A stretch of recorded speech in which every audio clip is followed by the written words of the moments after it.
for walking you through this program today, and also we'll show you at the end how you can provide us questions about this program if they occur to you after the training. And in most cases, your questions are going to go to me. So that's why I'm here today. And if you have any questions throughout the training, please use the Q&A function here in Teams. I can't guarantee that I will see your questions as they come in, but I will certainly leave plenty of time at the end to answer any questions. And if we can't get to every single question, we will certainly follow up with whatever information is required to make sure all of your questions are answered.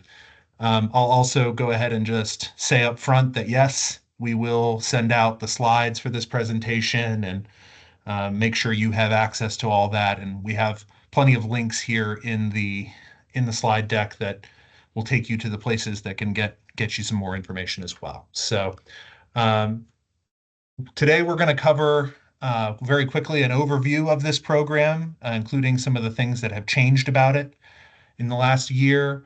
We'll also cover specifically some of the rule changes that went into effect after the coordinating board's October 2024 board meeting. And then the thing that you're all really here for, I think, is learning more about the new approval process for this program, how that'll work. We'll walk through the application. We'll talk a little bit about the timeline for what happens once you've submitted that approval request. And then at the end, like I said, we'll try to tackle any questions you might have. So for those who are not aware, the 100-mile alternate non-resident tuition program allows approved public four-year institutions located within 100 miles of the border of Texas and another U.S. state to offer an alternate non-resident tuition rate to certain non-resident students. That is a mouthful. So we're going to break this sentence into component parts a little bit to talk about a few of the details of this program. I'll also take this opportunity to point out here on the right of the slide is the fact sheet for this program that we released probably in November, I believe is when this was released. And the link is there, and it has lots of great information, including some stuff that I'm not going to get into today. So highly encourage you to review both the fact sheet and the actual rules themselves, which we'll provide a link to as well. First, I want to start with approved. An institution may not offer or publish an alternate rate under this program until its written request is submitted to the coordinating board and that request is approved by the Commissioner of Higher Education. We're going to get into how you submit that approval request shortly, and we'll talk about what the process is on our end for reviewing those requests. But I just wanted to be clear that you do need to go through that approval process before offering or publishing this rate. Second thing is public four-year institutions. This is your general academic teaching institutions, as that term is defined in the Texas Education Code, or a general academic teaching institution's off-campus educational site offering at least one off-campus degree program. So those two terms, off-campus educational site and off-campus degree program, are defined in the rule for this program. And you can look to that rule, and I believe also in our fact sheet we explain a little bit more about what we mean by that. We are counting 100 miles from the border of Texas and another U.S. state from the primary physical address of the institution or the off-campus educational site. That's something you'll provide as part of the application. That's what we're measuring from. And again, a reminder, because we have lots of different exemption and waiver programs. This particular program applies only to United States states, not foreign countries. So we're only looking at fellow U.S. states here. The third part here is alternate non-resident tuition rate. This is technically not a waiver, even though we often refer to it that way, and that's how you'll continue to report this in your annual reporting. But technically, this is actually a different tuition rate that can be applied to most types of students. Any student that has the minimum non-resident tuition rate or some multiplier of that. So basically any non-resident students that don't have like a tuition rate that's special, that's set in statute, like medical students or dental students or veterinary students. The alternate non-resident tuition rate you can set under this program cannot be less than statutory tuition plus $30 per semester credit hour. So that's your floor. You are open to anywhere between that floor and the non-resident tuition rate. And what we'll get into with the application is that you'll supply us with the methodology by which you make that calculation. And finally, certain non-resident students, the alternate non-resident tuition rate in this program may only be applied to students who are residents of a U.S. state, any portion of which is located within 135 miles of the primary physical address of the institution or off-campus educational site. So again, we're measuring from the address that you provide, but 135 miles is the distance listed in rule. That may sound like a very specific number to you. The reason why that number was selected is actually that's going back to the origins of this program. What the intention of the legislators who set this program up was to allow for 135 miles. So for most of your institutions, that's probably only going to be one other state. There's a few of you that may have two or three within that 135-mile radius of your institution. So, as I mentioned, the rules for this program changed pretty dramatically here in the last year. We undertook a negotiated rulemaking proceeding. Some of you who have joined us today may have been part of those proceedings, and if you were, thank you very much. And those new rules were published and then adopted in Section 13.122 of the Texas Administrative Code. Most of the rules for this program are in subsection F of that rule. There's a few other items contained within that rule. These rules they include definitions of important terms like off-campus educational site and off-campus degree program, program requirements, some of which we just covered, application requirements and process, which is what we're about to cover, some guidance for your institution and how you should be reporting around this program, and also some provisions that may apply to students who currently receive the alternate rate under this program, but may no longer be eligible under the new rules. So kind of a grandfathering provision for certain students who may have come into conflict with the new rule. So all of that is in the subsection F of 13.122. I highly encourage you to read that rule. It's quite extensive. And before you submit your approval request, certainly review that rule to make sure that your institution meets the requirements for the program. So let's talk a little bit about submitting a written request. You may have received a notice from the coordinating board a couple of weeks ago that the request site, the intake form that we're using through Smartsheets went live. So that is available to you now. You can also find it on the institutional certification and compliance site. That's where this is housed primarily. There's also a link to the application in the fact sheet, and I'm sure we'll also provide that in the chat if it hasn't already been put there. So lots of different ways to get there. You can also find some more information about this program on the Student Financial Aid Programs website that the coordinating board hosts as well. We are going to actually move over to that request. So you see it here.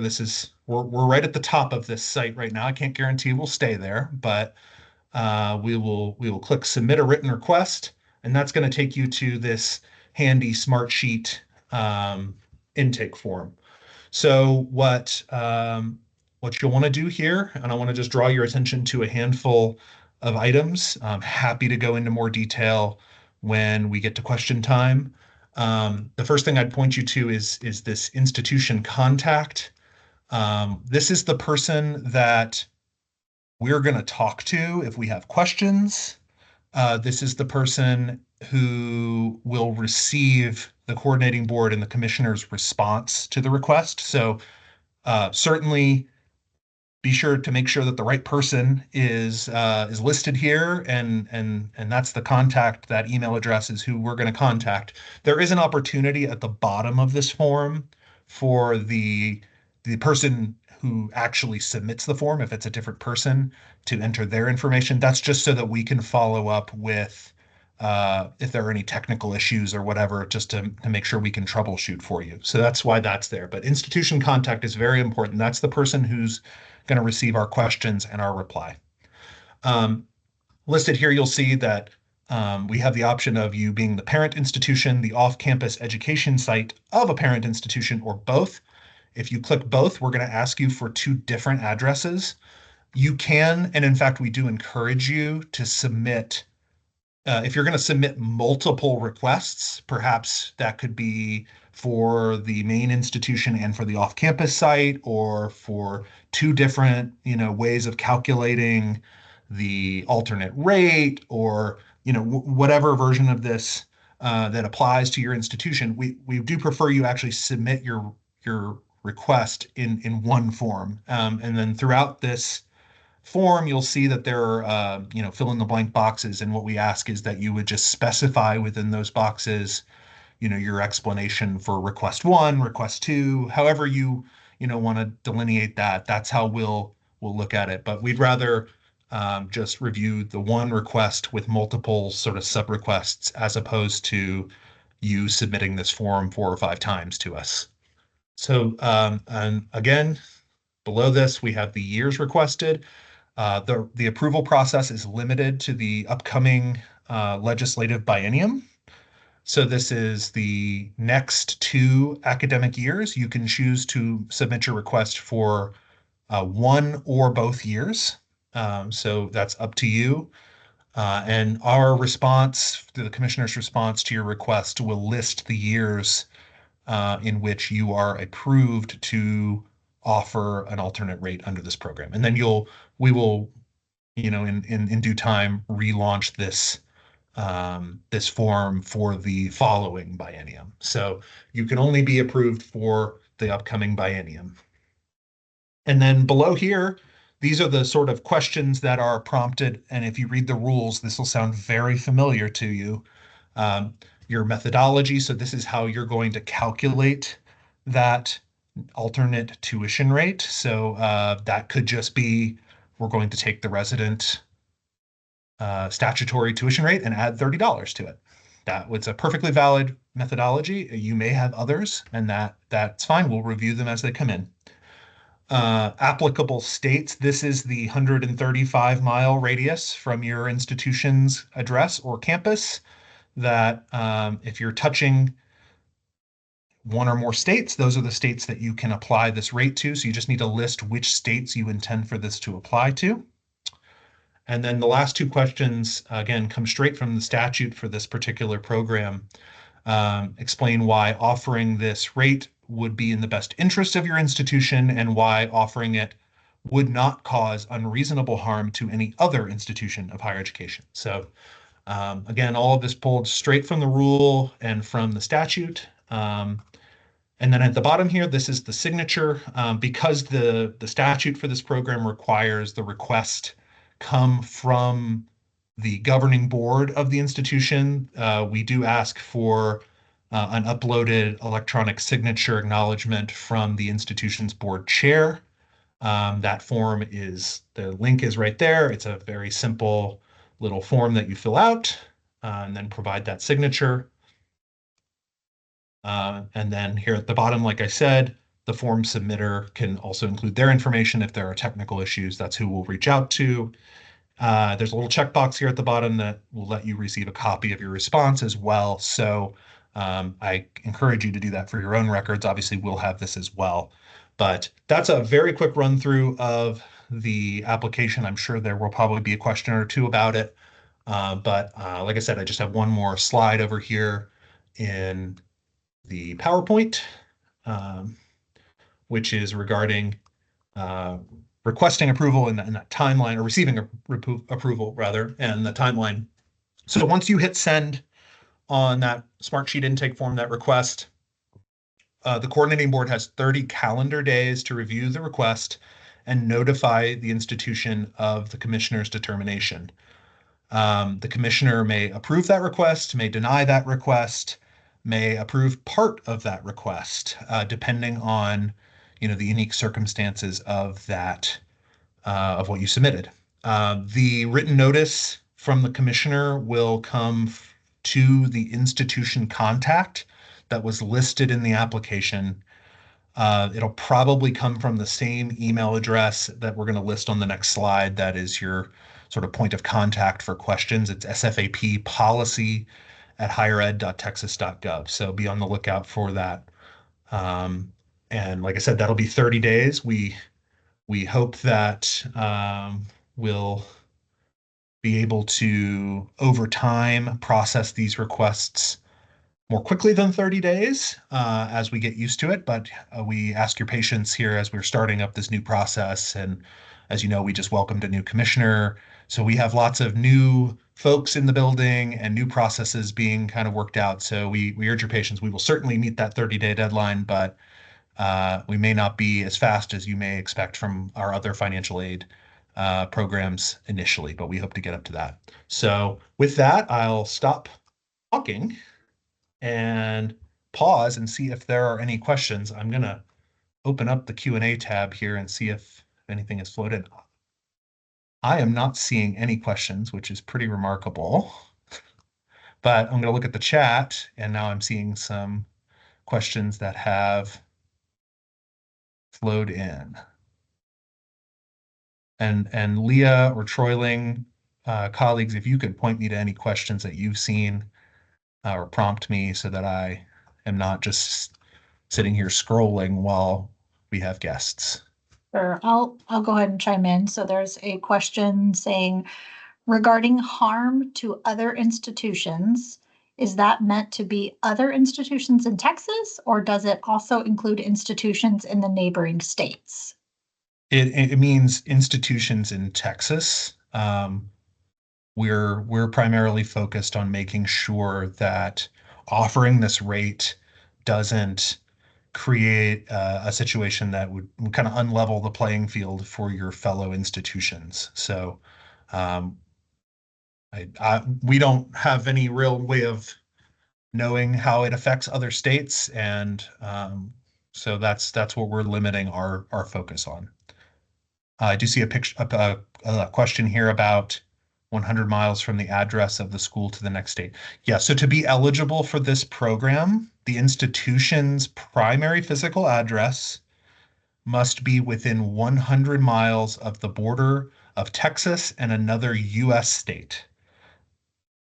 The states that you can offer this non-resident tuition rate to, the alternate rate to, have to be within 135 miles of the institution. There are a few institutions that are may have two or perhaps even three states that are inside that 135-mile circle. So I wanted to make sure that that distinction is made, because I know it's a little unusual for how we treat most of our programs. Also put in the chat, we will be posting the slide deck and the recorded webinar that you're on right now to the webpage in the chat. It takes about a week to post, hopefully sooner, but that will be available for all of you to access. And if questions occur to you or your colleagues, after we log off here and part ways, the email address here in the slides, the SFAP policy at highered.texas.gov. That's probably your best bet for sending your questions in, and that email address goes directly to me and to Leah, who you just heard. So we have multiple people keeping an eye on that inbox. So that's your best bet for sending in your questions. And that's likely also to be the email address that will provide the response to your request as well. So if you have, keep an eye out for that inbox. I do see Randy says the application requires an upload of the signature and consent form, but also has a signature block, are both required. Uploading the form is yeah, we do need the signature consent form. That basically the way that form works, and I apologize if I don't explain this very well. I'm not an attorney, but basically that form is your board chair or other representative providing whoever fills out the form with permission to fill in the signature block on the form. So they are both required because one is basically giving permission for the other. So I hope that makes sense. I know it's a little technical, but that is my non-lawyer, my best explanation for you.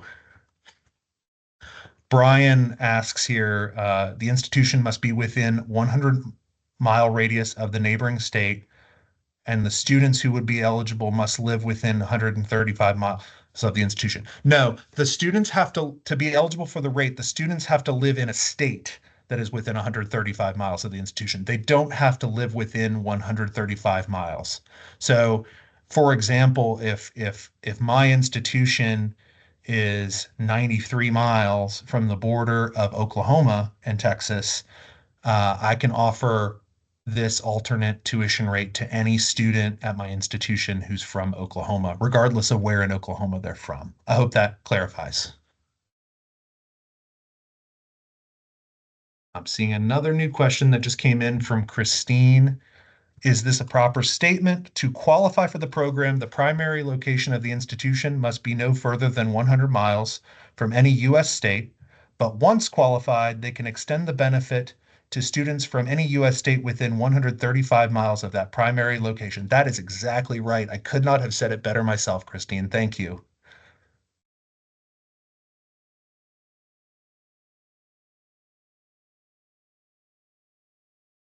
Okay, let me hop back and forth here, make sure that there aren't any other questions that have flowed in.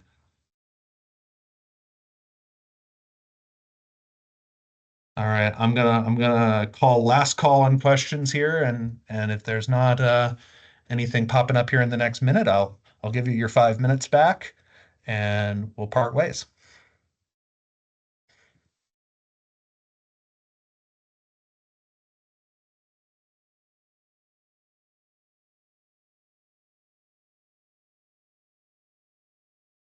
Well, perfect. Well, thank you all very much. Again, if you have any questions, please feel free to email us. We will be happy to get you whatever information you need, and we will look forward to seeing your institution's requests flowing in here shortly. So thank you all very much and have a very good rest of your Thursday and rest of your week.